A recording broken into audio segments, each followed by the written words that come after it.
Well, yeah, welcome back to another video. Gunpla this time, not mountain biking. So here we go. This is my fourth custom, I believe. One when I first got into doing my customs. This was my fourth kit that I painted.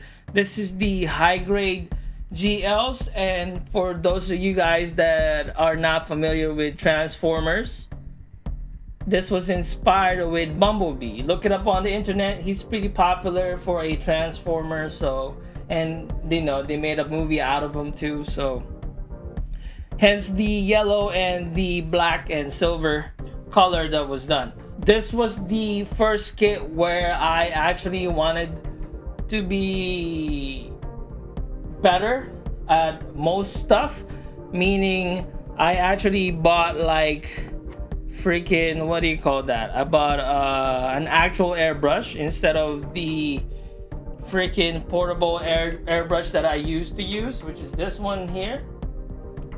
I actually bought like a freaking compressor with that airbrush. It was the till this day I'm still using that airbrush, which is the Iwata Neo.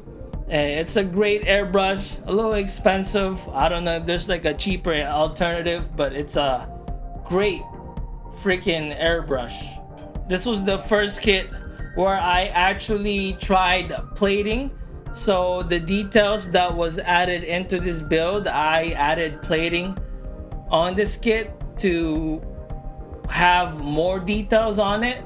Now for those of you guys that are not familiar with plating, what it is just adding in more plastic into your kit. It's like a polystyrene plastic that you just cut up a little bit and then you add into the build. Like on the leg here, there's this part on the leg that's not there, and then I put it in there. It's right here. I don't know, hopefully this shows up better to you guys, or on like the beauty shots that I'm gonna show off during this video.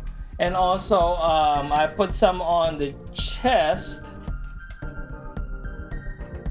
I don't know if that's showing up well there, but on the chesticles right there, there's some plating there.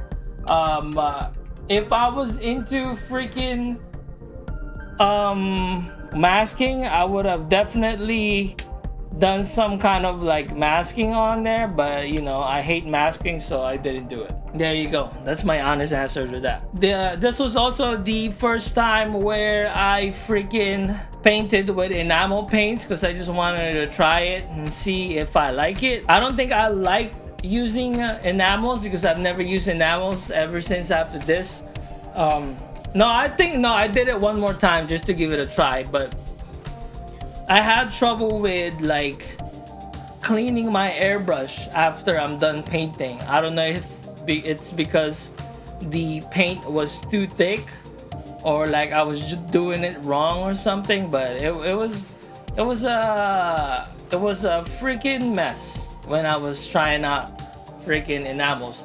And also it takes like freaking 3 or 4 days for the paint to dry if you use enamels, so you can't even touch it, because if you touch the enamel paint early, you will leave freaking fingerprints on the paint.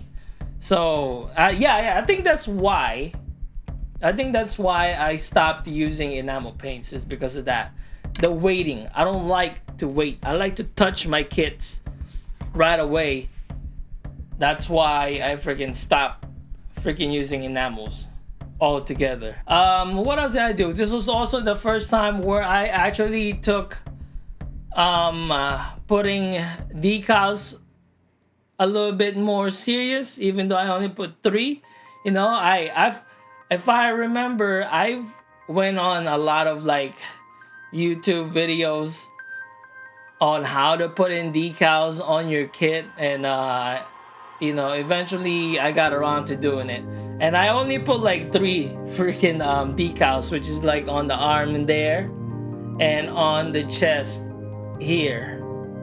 I don't know if you guys can see that. It's right there on the chest. The random numbers on the gun, and then on the other stuff, that's all just like a leftover dry transfers, which are like easy to use, because you just literally just plant the freaking decal in there, and you just rub it in there, and then you're done. This was also my actual official first kit bash. I don't consider my master grade unicorn that I worked on as a kit bash, even though it was kind of like a kit bash because I put in the freaking impulses freaking backpack parts on the arm. But on this one, this is actually this cannon here that is from the F90, and since the F90 is like a small kit, it perfectly suits him well. The gun here, I believe, I'm not so sure. I think I got that from either the Strike Gundam or also the F90. I apologize, I just can't remember. The parts here on the leg, they're supposed to be outside, like the other one here is supposed to be on the left side of the leg, but I felt like doing an asymmetrical design and I just put it in on the other side. There you go. And hence this is what we got. I thought with this build, I thought I'm like finally making significant strides again on my journey to become a freaking gunpla custom expert. And you know, and it really did me, you know, I was happy with this build. I really was. Like I love how it turned out. I freaking did some rescribing in here, and then also did some scribing along with the plating to complement the scribing so that I could show off more details. For those of you guys that also are not familiar with what rescribing is what it is essentially is just me rescribing the already existing details on it. That's all it is. One of these days I'm gonna make like a freaking tutorial video, like another gunpla custom video, where I talk about like the most basic thing that you could do to make your kit look better as you go along for the ride when it comes to like working on doing customs and stuff. And try it out. You know, rescribing is one of the best things that you could do for your kit when it comes to doing customs. But yeah, so fairly quick video. I'm just here trying to properly show off my old builds, because back then I have like just my phone and shitty lighting when it comes to like doing my custom videos back then. And now that I have like better equipment, not like really good equipment, but like better equipment, I am able to like somewhat properly show off my old builds to give them more justice. So that's it for me. Stay tuned for more videos. Subscribe if you like. Everybody stay safe, and thank you for watching. I got more freaking customs that I want to show off. If you guys just browse through my channel, I have like other customs that I'm gonna try to show off. Like I got my old high grade GM that I gotta show off, my master grade Turnex, I got my RG00 Quant, my HG Leo. I got a lot more, holy crap. I think I'm gonna stop this series after I show off my 30-minute missions custom build Porta Nova. I think that's where I stop. I'll be back for more videos, guys. Subscribe, bitches. More peace sign.